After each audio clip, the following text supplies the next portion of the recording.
الانفال زمانہ نزول۔ یہ سورہ 2 ہجری میں جنگ بدر کے بعد نازل ہوئی ہے اور اس میں اسلام و کفر کی اس پہلی جنگ پر مفصل تبصرہ کیا گیا ہے۔ جہاں تک سورہ کے مضمون پر غور کرنے سے اندازہ ہوتا ہے غالباً یہ ایک ہی تقریر ہے جو بیک وقت نازل فرمائی گئی ہوگی، مگر ممکن ہے کہ اس کی بعض آیات جنگ بدر ہی سے پیدا شدہ مسائل کے متعلق بعد میں اتری ہوں اور پھر ان کو سلسلہ تقریر میں مناسب جگہوں پر درج کر کے ایک مسلسل تقریر بنا دیا گیا ہو۔ بہرحال کلام میں کہیں کوئی ایسا جوڑ نظر نہیں آتا جس سے یہ گمان کیا جا سکے کہ یہ الگ الگ 2-3 خطبوں کا مجموعہ ہے۔ تاریخی پس منظر۔ قبل اس کے کہ اس سورہ پر تبصرہ کیا جائے، جنگ بدر اور اس سے تعلق رکھنے والے حالات پر ایک تاریخی نگاہ ڈال لینی چاہیے۔ نبی صلی اللہ علیہ وسلم کی دعوت ابتدائی 10-12 سال میں جبکہ آپ مکہ معظمہ میں مقیم تھے، اس حیثیت سے اپنی پختگی و استواری ثابت کر چکی تھی کہ ایک طرف اس کی پشت پر ایک بلند سیرت، عالی ظرف اور دانش مند علم بردار موجود تھا جو اپنی شخصیت کا پورا سرمایہ اس کام میں لگا چکا تھا، اور اس کے طرز عمل سے یہ حقیقت پوری طرح نمایاں ہو چکی تھی کہ وہ اس دعوت کو انتہائی کامیابی کی منزل تک پہنچانے کے لیے اٹل ارادہ رکھتا ہے اور اس مقصد کی راہ میں ہر خطرے کو انگیز کرنے اور ہر مشکل کا مقابلہ کرنے کے لیے تیار ہے۔ دوسری طرف اس دعوت میں خود ایسی کشش تھی کہ وہ دلوں اور دماغوں میں سرایت کرتی چلی جا رہی تھی اور جہالت و جاہلیت اور تعصبات کے حصار اس کی راہ روکنے میں ناکام ثابت ہو رہے تھے۔ اسی وجہ سے عرب کے پرانے نظام جاہلی کی حمایت کرنے والے عناصر جو ابتداً اس کو استخفاف کی نظر سے دیکھتے تھے، مکی دور کے آخری زمانے میں اسے ایک سنجیدہ خطرہ سمجھنے لگے تھے اور اپنا پورا زور اسے کچل دینے میں صرف کر دینا چاہتے تھے۔ لیکن اس وقت تک چند حیثیات سے اس دعوت میں بہت کچھ کسر باقی تھی۔ اولاً یہ بات ابھی پوری طرح ثابت نہیں ہوئی تھی کہ اس کو ایسے پیروں کی ایک کافی تعداد بہم پہنچ گئی ہے جو صرف اس کے ماننے والے ہی نہیں ہیں بلکہ اس کے اصولوں کا سچا عشق بھی رکھتے ہیں۔ اس کو غالب و نافذ کرنے کی سعی میں اپنی ساری قوتیں اور اپنا تمام سرمایہ زندگی کھپا دینے کے لیے تیار ہیں اور اس کی خاطر اپنی ہر چیز قربان کر دینے کے لیے، دنیا بھر سے لڑ جانے کے لیے، حتیٰ کہ اپنے عزیز ترین رشتوں کو بھی کاٹ پھینکنے کے لیے آمادہ ہیں۔ اگرچہ مکے میں پیروان اسلام نے قریش کے ظلم و ستم برداشت کر کے اپنی صداقت ایمانی اور اسلام کے ساتھ اپنے تعلق کی مضبوطی کا اچھا خاصا ثبوت دے دیا تھا، مگر ابھی یہ ثابت ہونے کے لیے بہت سی آزمائشیں باقی تھیں کہ دعوت اسلامی کو جاں فروش پیروں کا وہ گروہ میسر آ گیا ہے جو اپنے نسب العین کے مقابلے میں کسی چیز کو بھی عزیز تر نہیں رکھتا۔ ثانیاً، اس دعوت کی آواز اگرچہ سارے ملک میں پھیل گئی تھی لیکن اس کے اثرات منتشر تھے۔ اس کی فراہم کردہ قوت سارے ملک میں پراگندہ تھی۔ اس کو وہ اجتماعی طاقت بہم نہ پہنچی تھی جو پرانے جمے ہوئے نظام جاہلیت سے فیصلہ کن مقابلہ کرنے کے لیے ضروری تھی۔ ثالثاً، اس دعوت نے زمین میں کسی جگہ بھی جڑ نہیں پکڑی تھی بلکہ ابھی تک وہ صرف ہوا میں سرایت کر رہی تھی۔ ملک کا کوئی خطہ ایسا نہیں تھا جہاں وہ قدم جما کر اپنے موقف کو مضبوط کرتی اور پھر آگے بڑھنے کی سعی کرتی۔ اس وقت تک جو مسلمان جہاں بھی تھا اس کی حیثیت نظام کفر و شرک میں بالکل ایسی تھی جیسی خالی معدے میں کنین کہ معدہ ہر وقت اسے اگل دینے کے لیے زور لگا رہا ہو اور قرار پکڑنے کے لیے اس کو جگہ ہی نہ ملتی ہو۔ رابعاً، اس وقت تک اس دعوت کو عملی زندگی کے معاملات اپنے ہاتھ میں لے کر چلانے کا موقع نہیں ملا تھا۔ نہ یہ اپنا تمدن قائم کر سکی تھی، نہ اس نے اپنا نظام معیشت و معاشرت اور نظام سیاست مرتب کیا تھا، اور نہ دوسری طاقتوں سے اس کے معاملات صلح و جنگ پیش آئے تھے۔ اس لیے نہ تو ان اخلاقی اصولوں کا مظاہرہ ہو سکا تھا جن پر یہ دعوت زندگی کے پورے نظام کو قائم کرنا اور چلانا چاہتی تھی، اور نہ یہی بات آزمائش کی کسوٹی پر اچھی طرح نمایاں ہوئی تھی کہ اس دعوت کا پیغمبر اور اس کے پیروں کا گروہ جس چیز کی طرف دعوت دنیا کو دے رہا ہے اس پر عمل کرنے میں وہ خود کس حد تک راست باز ہے۔ بعد کے واقعات نے وہ مواقع پیدا کر دیے جن سے یہ چاروں یکساں پوری ہو گئیں۔ مکی دور کے آخری 3 سالوں سے یثرب میں آفتاب اسلام کی شعائیں مسلسل پہنچ رہی تھیں اور وہاں کے لوگ متعدد وجوہ سے عرب کے دوسرے قبیلوں کی بنسبت زیادہ آسانی کے ساتھ اس روشنی کو قبول کرتے جا رہے تھے۔ آخر کار نبوت کے 12ویں سال حج کے موقع پر 75 نفوس کا ایک وفد نبی صلی اللہ علیہ وسلم سے رات کی تاریکی میں ملا، اور اس نے نہ صرف یہ کہ اسلام قبول کیا بلکہ آپ کو اور آپ کے پیرووں کو اپنے شہر میں جگہ دینے پر بھی آمادگی ظاہر کی۔ یہ اسلام کی تاریخ میں ایک انقلابی موقع تھا جسے خدا نے اپنی عنایت سے فراہم کیا اور نبی صلی اللہ علیہ وسلم نے ہاتھ بڑھا کر پکڑ لیا۔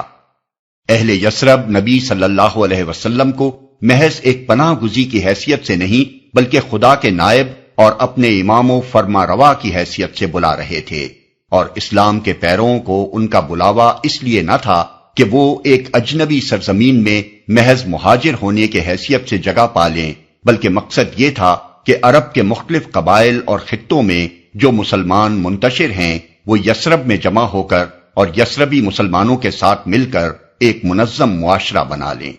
اس طرح یثرب نے دراصل اپنے آپ کو مدینۃ الاسلام کی حیثیت سے پیش کیا، اور نبی صلی اللہ علیہ وسلم نے اسے قبول کر کے عرب میں پہلا دارالاسلام بنا لیا۔ اس پیشکش کے معنی جو کچھ تھے اس سے اہل مدینہ ناواقف نہ تھے۔ اس کے صاف معنی یہ تھے کہ ایک چھوٹا سا قصبہ اپنے آپ کو پورے ملک کی تلواروں اور معاشی اور تمدنی بائیکاٹ کے مقابلے میں پیش کر رہا تھا۔ چنانچہ بیعت عقبہ کے موقع پر رات کی اس مجلس میں اسلام کے ان اولین مددگاروں یعنی انصار نے اس نتیجے کو خوب اچھی طرح جان بوجھ کر نبی صلی اللہ علیہ وسلم کے ہاتھ میں ہاتھ دیا تھا۔ عین اس وقت جب کہ بیعت ہو رہی تھی، یثربی وفد کے ایک نوجوان رکن اسد بن زرارہ نے، جو پورے وفد میں سب سے کم سن شخص تھے، اٹھ کر کہا،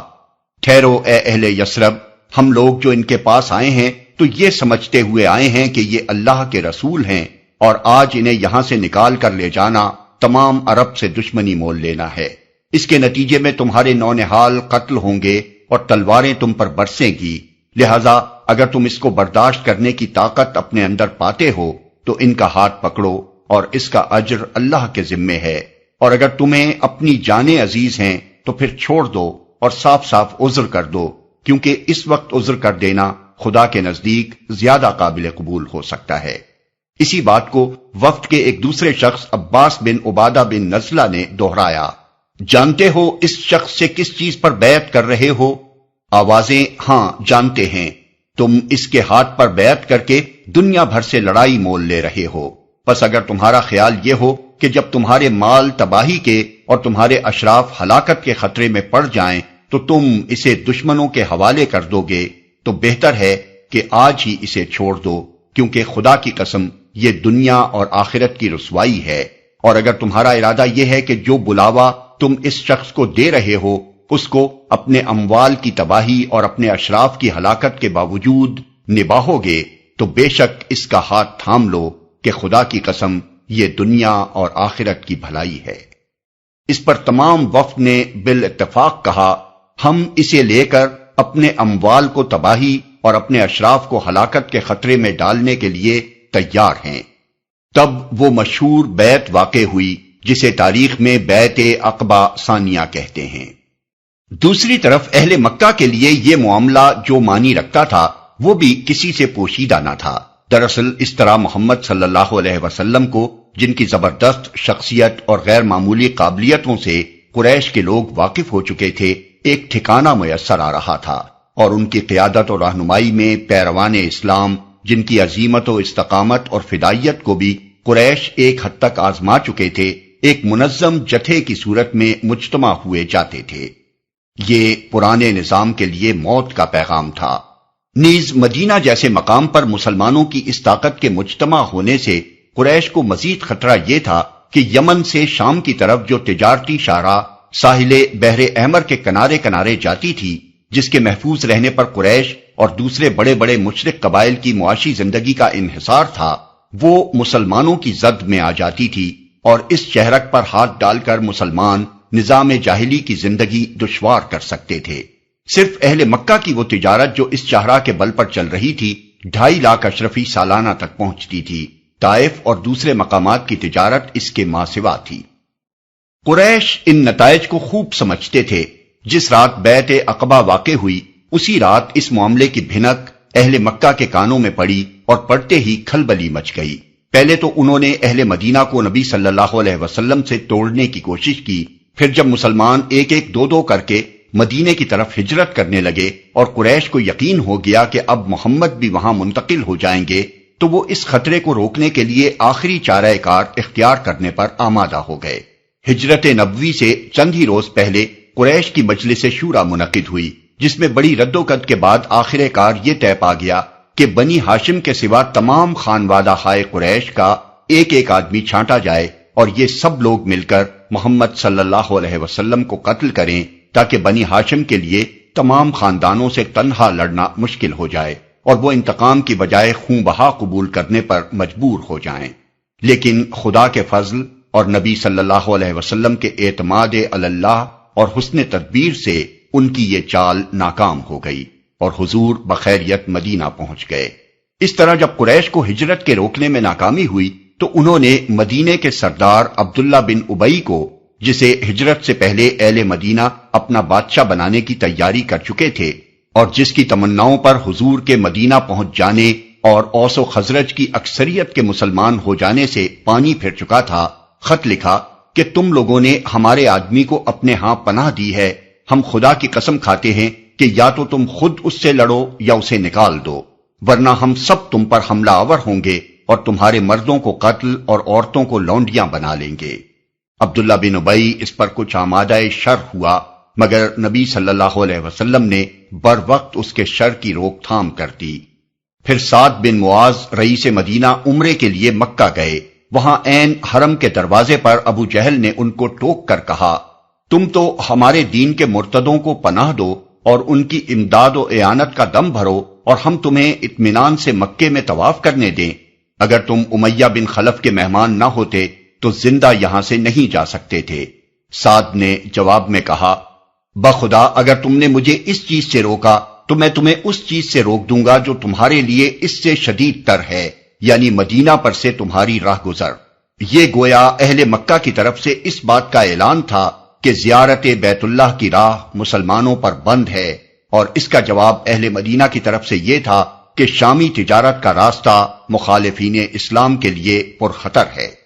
اور فی الواقع اس وقت مسلمانوں کے لیے اس کے سوا کوئی تدبیر بھی نہ تھی کہ اس تجارتی شاہراہ پر اپنی گرفت مضبوط کریں، تاکہ قریش اور وہ دوسرے قبائل جن کا مفاد اس راستے سے وابستہ تھا، اسلام اور مسلمانوں کے ساتھ اپنی معاندانہ اور مزاحمانہ پالیسی پر نظر ثانی کرنے کے لیے مجبور ہو جائیں۔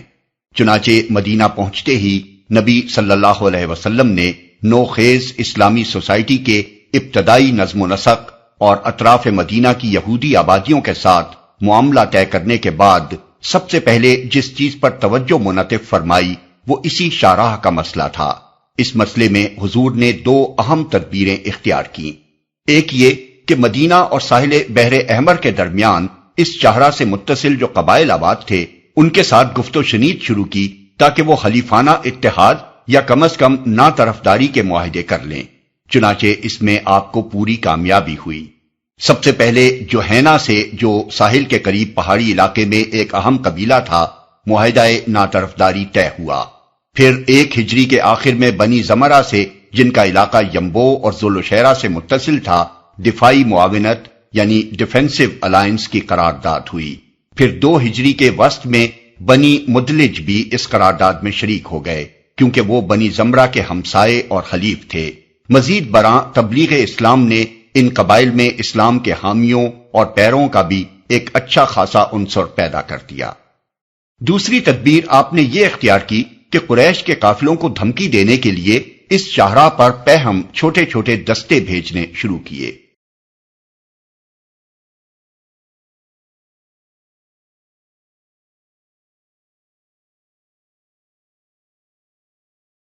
اور بعض دستوں کے ساتھ آپ خود بھی تشریف لے گئے۔ پہلے سال اس طرح کے 4 دستے گئے جو مغازی کی کتابوں میں سریہ حمزہ، سریہ عبیدہ بن حارث، سریہ سعد بن ابی وقاص اور غزوۃ الابواء کے نام سے موسوم ہیں۔ اسلامی تاریخ کی اصلاح میں سریہ اس مہم کو کہتے تھے جو نبی صلی اللہ علیہ وسلم کسی صحابی کی قیادت میں بھیجا کرتے تھے، اور غزوہ اس مہم کو کہتے تھے جس کی قیادت حضور خود فرماتے تھے۔ اور دوسرے سال کے ابتدائی مہینوں میں 2 مزید تاختیں اسی جانب کی گئیں، جن کو اہل مغازی غزوہ بوات اور غزوہ ذوالعشیرہ کے نام سے یاد کرتے ہیں۔ ان تمام مہموں کی 2 خصوصیتیں قابل لحاظ ہیں۔ ایک یہ کہ ان میں سے کسی میں نہ تو کشت و خون ہوا اور نہ کوئی قافلہ لوٹا گیا، جس سے یہ صاف ظاہر ہوتا ہے کہ ان طاقتوں کا اصل مقصود قریش کو ہوا کا رخ بتانا تھا۔ دوسرے یہ کہ ان میں سے کسی طاقت میں بھی حضور نے اہل مدینہ کا کوئی آدمی نہیں لیا، بلکہ تمام دستے خالص مکی مہاجرین ہی سے مرتب فرماتے رہے، تاکہ حتی الامکان یہ کشمکش قریش کے اپنے ہی گھر والوں تک محدود رہے اور دوسرے قبیلوں کے اس میں الجھنے سے آگ پھیل نہ جائے۔ ادھر سے اہل مکہ بھی مدینہ کی طرف غارت گر دستے بھیجتے رہے، چنانچہ انہی میں سے ایک دستے نے کرز بن جابر الفہری کی قیادت میں عین مدینے کے قریب ڈاکہ مارا اور اہل مدینہ کے مویشی لوٹ لیے۔ قریش کی کوشش اس سلسلے میں یہ رہی کہ دوسرے قبیلوں کو بھی اس کشمکش میں الجھا دیں، نیز یہ کہ انہوں نے بات کو محض دھمکی تک محدود نہ رکھا بلکہ لوٹ مار تک نوبت پہنچا دی۔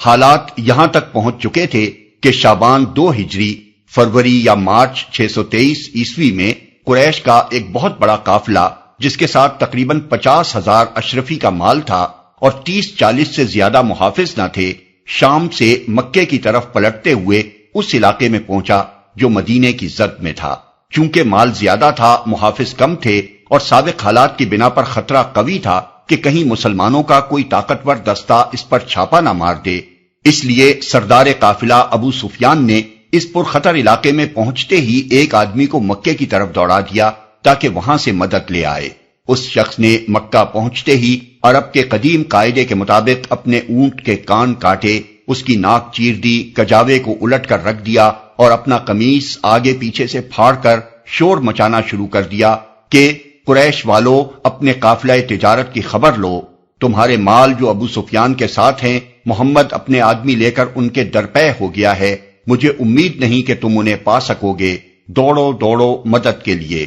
اس پر سارے مکے میں ہیجان برپا ہو گیا۔ قریش کے تمام بڑے بڑے سردار جنگ کے لیے تیار ہو گئے۔ تقریباً 1000 مردان جنگی، جن میں سے 600 زرہ پوش تھے اور جن میں 100 سواروں کا رسالہ بھی شامل تھا، پوری شان و شوکت کے ساتھ لڑنے کے لیے چلے۔ ان کے پیش نظر صرف یہی کام نہ تھا کہ اپنے قافلے کو بچا لائیں، بلکہ وہ اس ارادے سے نکلے تھے کہ اس آئے دن کے خطرے کو ہمیشہ کے لیے ختم کر دیں اور مدینے میں یہ مخالف طاقت جو ابھی نئی نئی مجتمع ہونی شروع ہوئی ہے، اسے کچل ڈالیں اور اس نواح کے قبائل کو اس حد تک مرغوب کر دیں کہ آئندہ کے لیے یہ تجارتی راستہ بالکل محفوظ ہو جائے۔ اب نبی صلی اللہ علیہ وسلم نے جو حالات سے ہمیشہ باخبر رہتے تھے، محسوس فرمایا کہ فیصلے کی گھڑی آ پہنچی ہے، اور یہ ٹھیک وہ وقت ہے جبکہ ایک جسورانہ اقدام اگر نہ کر ڈالا گیا تو تحریک اسلامی ہمیشہ کے لیے بے جان ہو جائے گی، بلکہ بعید نہیں کہ اس تحریک کے لیے سر اٹھانے کا پھر کوئی موقع ہی باقی نہ رہے۔ نئے دارالہجرت میں آئے ابھی پورے 2 سال بھی نہیں ہوئے ہیں، مہاجرین بے سر و سامان، انصار ابھی ناآزمودہ، یہودی قبائل برسر مخالفت، خود مدینے میں منافقین و مشرکین کا ایک اچھا خاصا طاقتور عنصر موجود، اور گرد و پیش کے تمام قبائل قریش سے مرعوب بھی اور مذہباً ان کے ہمدرد بھی۔ ایسے حالات میں اگر قریش مدینے پر حملہ آور ہو جائیں تو ہو سکتا ہے کہ مسلمانوں کی مٹھی بھر جماعت کا خاتمہ ہو جائے، لیکن اگر وہ حملہ نہ کریں اور صرف اپنے زور سے قافلے کو بچا کر ہی نکال لے جائیں اور مسلمان دبکے بیٹھے رہیں، تب بھی یکلخت مسلمانوں کی ایسی ہوا اکھڑے گی کہ عرب کا بچہ بچہ ان پر دلیر ہو جائے گا اور ان کے لیے ملک بھر میں پھر کوئی جائے پناہ باقی نہ رہے گی۔ آس پاس کے سارے قبائل قریش کے اشاروں پر کام کرنا شروع کر دیں گے۔ مدینے کے یہودی اور منافقین و مشرکین علل اعلان سر اٹھائیں گے اور دارالہجرت میں جینا مشکل کر دیں گے۔ مسلمانوں کا کوئی روب و اثر نہ ہوگا کہ اس کی وجہ سے کسی کو ان کی جان و مال اور آبرو پر ہاتھ ڈالنے میں تامل ہو۔ اس بنا پر نبی صلی اللہ علیہ وسلم نے عزم فرما لیا کہ جو طاقت بھی اس وقت میسر ہے اسے لے کر نکلیں اور میدان میں فیصلہ کریں کہ جینے کا بلبوتا کس میں ہے اور کس میں نہیں ہے۔ اس فیصلہ کن اقدام کا ارادہ کر کے آپ نے انصار و مہاجرین کو جمع کیا اور ان کے سامنے ساری پوزیشن صاف صاف رکھ دی کہ ایک طرف شمال میں تجارتی قافلہ ہے اور دوسری طرف جنوب سے قریش کا لشکر چلا آ رہا ہے۔ اللہ کا وعدہ ہے کہ ان دونوں میں سے کوئی ایک تمہیں مل جائے گا، بتاؤ تم کس کے مقابلے پر چلنا چاہتے ہو؟ جواب میں ایک بڑے گروہ کی طرف سے اس خواہش کا اظہار ہوا کہ قافلے پر حملہ کیا جائے، لیکن نبی صلی اللہ علیہ وسلم کے پیش نظر کچھ اور تھا۔ اس پر مہاجرین میں سے مقداد بن عمرو نے اٹھ کر کہا، یا رسول اللہ، جدھر آپ کا رب آپ کو حکم دے رہا ہے اسی طرف چلیے، ہم آپ کے ساتھ ہیں، جس طرف بھی آپ جائیں۔